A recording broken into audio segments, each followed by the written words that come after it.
Good evening दोस्तों, welcome to Himalayan G classes YouTube channel. दोस्तों, हम लोग प्रॉफिट और लॉस की सीरीज को आगे बढ़ा रहे थे। हमने उसके 2 पार्ट के बारे में पढ़ लिया था। आज हम उसके तीसरे पार्ट के बारे में पढ़ेंगे, जिसमें हम बट्टा प्रतिशत के बारे में पढ़ेंगे कि बट्टा क्या होता है, छूट क्या होती है। मैं आपको थोड़ा सा बता दूं, जब आप बाजार जाते हैं तो बाजार में क्या होता है कि जब आप कमीज खरीदते हैं या फिर पैंट खरीदते हैं, उसके ऊपर प्रिंट प्राइस लगा होता है। उसको हिंदी में अंकित मूल्य बोला जाता है। उस अंकित मूल्य से वस्तुएं हमेशा नीचे की तरफ ही बिकती है। अगर उसके ऊपर 1200 रुपए अंकित मूल्य लगा है तो जो सेल्समैन होता है वो आपको उस पैंट को या आपकी उस टी शर्ट को 1000 रुपए या फिर 900 रुपए में आपको प्रोवाइड करेगा। ठीक है, क्या इसका मतलब ये हो गया कि उसको तो फिर घाटा होता होगा, लेकिन उसकी दुकान तो फिर भी चली। तो इसका मतलब क्या है कि वो क्या करता है, जिस रेट पर यानी कि उसने वो चीज खरीद के लाई है, जिसको क्रय मूल्य बोलते हैं, वो उससे ज्यादा रेट पर हमें बेचता है और एमएसपी या फिर एमआरपी से नीचे ही वस्तुओं को प्रोवाइड करता है। उस वाली चीज को क्या बोला जाता है, छूट बोला जाता है। ठीक है, आज हम उसी छूट के बारे में पढ़ेंगे कि छूट का बिजनेस में या फिर लाभ हानि में क्या उपयोग होता है। तो गाइस, आपकी स्क्रीन बोर्ड के ऊपर क्वेश्चन लगा है। तो पहला क्वेश्चन है, एक दुकानदार अपने सामान पर क्रय मूल्य से 20% अधिक अंकित करता है तथा अंकित मूल्य पर 10% छूट देता है, उसका लाभ प्रतिशत क्या कीजिए। देखो दोस्तों, क्वेश्चन आपके पास दिया है। अंकित मूल्य वो वाली चीज होती है जिसको हम लोग प्रिंट प्राइस बोलते हैं। क्या बोलते हैं उसको? Print price. ठीक है, वस्तु के ऊपर रेट क्या लगा उसको अंकित मूल्य बोला जाता है। इसको अंकित मूल्य बोलते हैं। और क्या है, उसने क्या बोला कि क्रय मूल्य से 20% अधिक बता रहा है। तो क्रय मूल्य ये हो गया जिस रेट पर उसने वह वस्तु खरीदी। ठीक है, तो आपके पास क्वेश्चन में कहीं भी क्रय मूल्य नहीं दिया है, तो मैंने बोल दिया कि क्रय मूल्य 100 रुपए है। कितना है? 100 रुपए। उसने क्या कर दिया, 20% अधिक बता दिया। ठीक है, 20% अधिक बता दिया।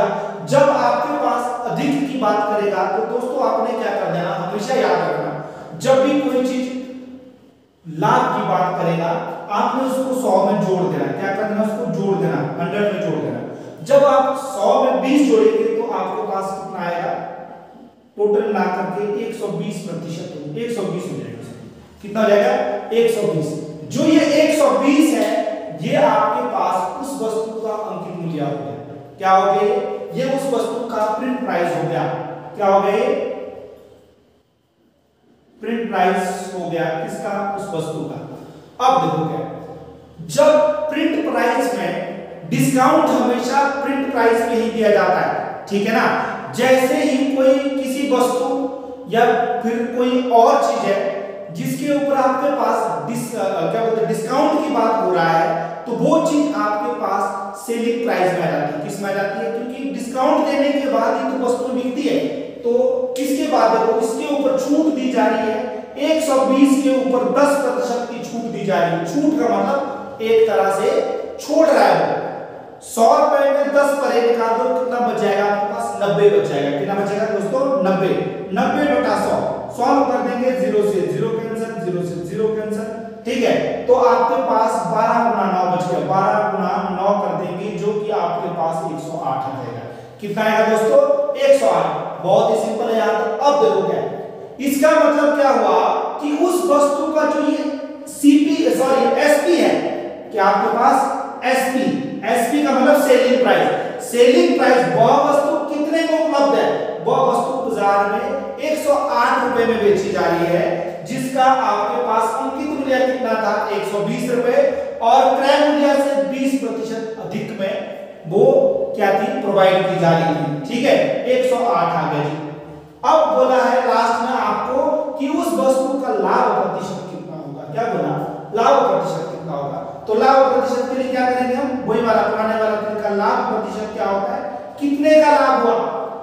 देखो, उसका वस्तु का क्रय मूल्य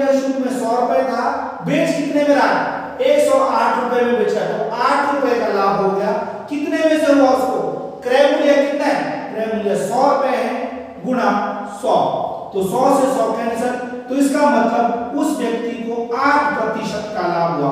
तो दोस्तों कितने का लाभ हुआ? 8% का लाभ। इस तरीके से हम क्या करेंगे, जिसमें बटा वाले क्वेश्चन होंगे यानी कि छूट वाले क्वेश्चन होंगे, उनको हम इस तरीके से क्या करेंगे, सॉल्व करेंगे। बहुत ही आसान है, आपने बार बार वीडियो को पॉज करके इसको देखना है कि किस तरह से करते हैं, ऑटोमेटिकली आपको समझ आ जाएगा। दूसरा जो क्वेश्चन आपके पास है, उस क्वेश्चन में देखो क्या है कि 3 क्रमांक बटे, क्रमांक का मतलब कंटिन्यूअसली लगातार आपके पास छूट दी जा रही है किसी वस्तु के ऊपर। तो जैसे अगर सपोज करो कि आपके पास जो ये मार्कर है, ये जो मार्कर है ये 10 रुपीज का है। पहले आपने क्या बोला, उसने क्या बोला कि ये मार्कर है, इसके ऊपर प्रिंट प्राइस आपके पास 40 रुपए लगा है, और जो आपके पास शॉपकीपर है वो बोल रहा है कि नहीं ये तो मैं भैया ये तो भाई आपके पास मैंने पहले से इसके ऊपर 20% का डिस्काउंट रखा है, तो 40 रुपए का 20% का डिस्काउंट हो गया, 8 रुपए उसने पहले छोड़ दिए। तो इसका मतलब वो क्या दे रहा है आपको, इस मार्कर को 32 रुपए में दे रहा है, लेकिन आपको मार्कर खरीदना है, लेकिन आपके पास 32 रुपए नहीं है। फिर आप दोबारा उससे रिक्वेस्ट करते हैं कि भाई साहब ऐसा कर दो कि थोड़ा सा और कम कर दो, जो हम जनरली करते हैं। तो उसने ये बोल दिया कि नहीं यार ऐसा कर लेते हैं कि चल यार 10% और छोड़ दिया, क्योंकि तू मेरा अपना दोस्त है, तो 10% और छोड़ दिया। तो 10% किसका, 32, यानी आपके पास 32 का 10% हो गया, आपके पास 3.2 और माइनस कर दो। अब वह वस्तु आपके पास कितने में, लगभग 29.2 रुपए में मिलेगी, लेकिन आपके पास तो 25 रुपए। आपने बोला नहीं भाई थोड़ा सा यार देख ले, थोड़ा सा लेना तो यही है पर थोड़ा सा देख ले इसको। तो उसने क्या बोला, आपने ये बोल दिया कि नहीं यार 5% और छोड़ दो, उसके बाद मैं इसको ले लूंगा, ठीक है। तो वैसा ही क्वेश्चन आपके पास है, जब भी आपके पास क्रमागत बट्टे की बात करेगा तो आपने क्या लेना, इनिशियली जो प्रिंट प्राइस है, जो बटा है, बटा हमेशा अंकित मूल्य पर ही दिया जाता है। तो मैंने क्या बोला, जब अंकित मूल्य नहीं दिया होता है उस केस में 100 रुपए लेना है। कितना लेना है, 100 रुपए। देखो एक ही वस्तु है, उसके ऊपर पहले 20% का बटा दिया जा रहा है, बटा का मतलब डिस्काउंट दिया जा रहा है 20%। 100 में से 20 लेस कर दो, 80 बच गया, 80 बटा 100 हो गया। वस्तु वही है, उस वस्तु के ऊपर दोबारा से क्या किया जा रहा है, 10% का डिस्काउंट दिया जा रहा है। 10 100 में से लेस कर दो, 90 बटा 100 हो गए, और उसी वस्तु के ऊपर अब 5% का डिस्काउंट दिया जा रहा है, 5 लेस कर दो तो 95 बटा 100 हो गया, ठीक है। अब देखो क्या है, 100 में से 100 कैंसिल, 0 में से 1 0 इसके साथ कैंसिल, 1 0 इसके साथ कैंसिल। तो यहां पर देखो 20 में 100 हो रहा है और 19 में कितना हो रहा है, 95 हो रहा है। 4 दूनी आपके पास 8 हो रहा है और 4 पंजे क्या हो रहा है आपके पास 20 हो रहे हैं, ठीक है। तो ये कट गया। अब मेरे पास देखो कितना आ गया, यहां पर बच गया मेरे पास 2 गुणा 9 गुणा 19 बटा 5। अब देखो इनको आपस में गुणा कर दो। आप लोग क्या कर दो, देखो गुणा करने का सबसे सिंपल वाला तरीका है कि चीजों को 0 के नजदीक लेके जाओ। तो यहां पर 9 है, आप इसको 10 बोल दो, 19 गुणा 10 190 होते हैं, ठीक है। 190 में से 19 को लेस कर दो, आपके पास अपना 171 बच जाएगा। 171 गुणा 2 कर दो, 2 एकम 2, 17 दूनी 34। यहां देखो जी 342 है, बहुत ही आसान तरीके से आ गया। तो अब क्या कर दो, 342 को 5 से भाग दे दो, कितना आ जाएगा आपके पास 6 पंजे 30 हो जाएगा, 4 बच गया, ठीक है। 8 पंजे 40 हो गए, 2 बच गया, 4 पंजे 20 हो गया, 68.4 आ गया। कितना आ गया, 68.4 आ गया। ये जो आपके पास 68.4 है, इसको क्या कर दो, क्योंकि शुरू में मैंने अंकित मूल्य कितना बोला था, 100 रुपए बोला था। कितना बोला था, 100 रुपए। 100 में से क्या कर दो, आपके पास 68.4 को माइनस कर दो, जो आएगा वो आपका सबका बटा है, यानी कि इन तीनों को समतुल्य बटा आ जाएगा। तो 100 में से आप क्या कर दो, 68.4 को माइनस कर दो, देखो कितना आ जाएगा आपके पास 10 में से 4 गए तो 6 बच गए, यहाँ पर 9 में से 8 गया तो 1 बच गया, यहाँ पर 9 में से 6 गए 3। तो राइट आंसर कितना आया, 31.6%। जो ये 31.6% आया, ये मेरे पास समतुल्य बटाया, समतुल्य मूल्य का मतलब सब बटों को मिक्स करके ये डिस्काउंट, यानी कि कितना छूट दी गई, 31.6% की छूट दी गई। किसके ऊपर? चाहे वो वस्तु हो या फिर आपके पास कोई और भी चीज हो सकती है। दोस्तों जो तीसरा क्वेश्चन आपके पास है, ध्यान से क्वेश्चन को देखना है, बहुत इजी है। अगर आपको पहले वाले दो क्वेश्चन अच्छे से समझ आए होंगे तो आप ये तीसरा क्वेश्चन बड़े इजीली कर सकते हैं। देखो क्या बोला कि एक कमीज का अंकित मूल्य 600 रुपए। आपके पास क्या है कि उस कमीज का जो प्रिंट प्राइस है वो 600 रुपए है। दो क्रमागत बटा देने के बाद उसका मूल्य 432 है, यानी कि उसके ऊपर दो तरह के बटे दिए होंगे। पक्का शायद गुड्डू भैया कमीज लेना गया होगा, ठीक है, क्योंकि वही इस तरह के काम करता है।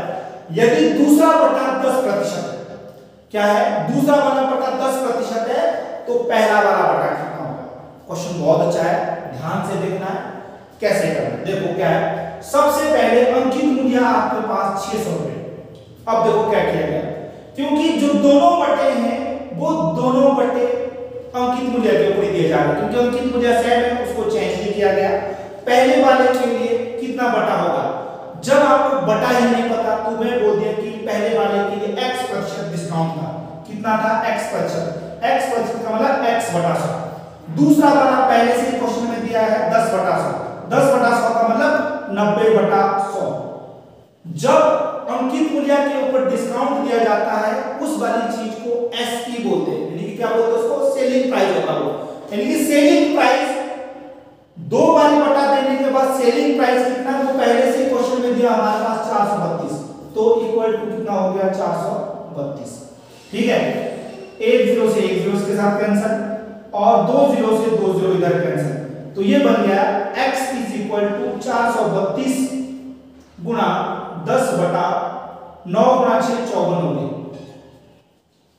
ठीक है, अब बार बार मैं एक चीज आप लोगों को बोलता हूं कि 3 और 9 से कौन संख्या कटती है?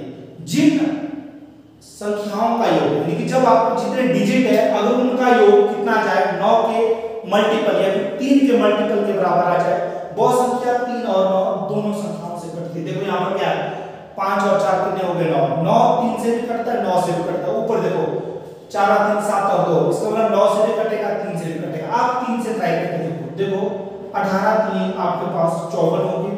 ऊपर आपके पास 3 एकम 3, तो 1 बच गया, 4 3 12, 1 बच गया, 4 3 12। ठीक है, अब दोबारा देखो 8 और 1 9 ऊपर बांट, यहाँ आया आपके पास 6 3 18, ऊपर आपके पास 4 3 12, 2 बच गया, 8 3 24 हो गया। अब देखो 6 एकम 6, 8 6 48, तो x कितना है मेरे पास? x इज इक्वल टू 8 गुना 10, 8 गुना 10 है 80। जो ये x है ये आपके पास क्या है? देखो x है आपके पास बटा प्रतिशत। अब देखो मैंने थोड़ी देर पहले आपको बताया था कि बटा प्रतिशत निकालने के लिए क्या करना पड़ता है? उसको 100 में से माइनस करना पड़ता है, तो कर दो 100 में से माइनस कर दो, 100 में से 80 गए तो कितना बच गया? 20%। कितना बच गया? 20%। जो ये 20% है ये हमारा पहला वाला बटा था। ठीक है, कि जो पिछले कल हमारी वीडियो नहीं आई उसके लिए हमें बहुत खेद है, और आप लोगों की फरमाइश पर हम वीडियो आज लेकर आए हैं। बहुत सारे बच्चों की ये डिमांड थी कि सर वीडियो अपलोड करो, क्योंकि पुलिस का एग्जाम कभी भी हो सकता है, तो ये जो वीडियो है ये हमारी उसमें बहुत हेल्पफुल है। तो गाइस हमें भी आप लोगों का इसी तरह का प्यार मिलता रहे, जिससे हमारा हौसला अफजाई बनता रहे और हम कंटिन्यू इस तरह की नई नई ज्ञानवर्धक चीजें आपके सामने ला के दें। अगर आपको हमारा ये प्रयास अच्छा लगता है तो हमारा हौसला बढ़ाने के लिए हमारे YouTube चैनल को सब्सक्राइब करना ना भूलें। साथ में कमेंट में जरूर बताएं कि आपको हमारा प्रयास कैसा